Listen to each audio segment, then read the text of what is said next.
কেউ তাকে বলতেন বই প্রেমী, কেউ বই পাগল। শিশুদের কাছে ছিলেন বই দাদু, আর সারা দেশের মানুষ তাকে চেনে পালন সরকার নামে। বয়সের কাছে হার না মানা মানুষটি নিজের টাকায় বই কিনে হেঁটে হেঁটে পৌঁছে দিতেন মানুষের বাড়ি।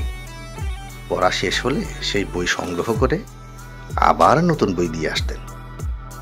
এভাবেই রাজশাহীর প্রায় 20টি গ্রামে তিনি গড়ে তোলেন বই পড়ার এক অন্যরকম আন্দোলন। পালন সরকার রাজশাহী জেলার বাঘা উপজেলার গ্রামে গ্রামে ঘরের বধূ মা বোনদের কাছে বই নিয়ে যেতেন এবং তাদের বই পড়তে দিতেন। পড়া শেষে বই ফেরত এনে আরেকটি বই দিয়ে আসতেন। আর এই সবটুকু কাজই তিনি করতেন পায়ে হেঁটে হেঁটে। প্রতিদিন মাইলের পর মাইল পা হেঁটে বাড়ি বাড়ি গিয়ে তিনি মানুষকে উদ্বুদ্ধ করতেন বই পড়ার প্রতি।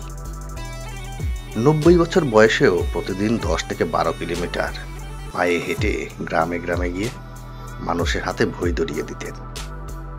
এই কাজের জন্য কোনো বেতন ভাতা পেতেন না। বই পড়া আন্দোলন মাধ্যমে তিনি মানুষকে অন্ধকার জগৎ থেকে মুক্তি দিতে চেয়েছিলেন। জীবনের শেষ দিন পর্যন্ত আলোর কথা ভেবেছেন। 2011 সালে তিনি সামাজিকভাবে অবদান রাখার জন্য 21শে পদক পান। দেশে তার মতো হাজার হাজার পালন সরকার তৈরি হোক, বইয়ের গল্প ছড়িয়ে পড়ুক পালন সরকারের মতো সাদা মানুষের হাত ধরে। আলোর এই ফেরিওয়ালা 1921 সালের 9 সেপ্টেম্বর নাটোরে জন্মগ্রহণ করেন।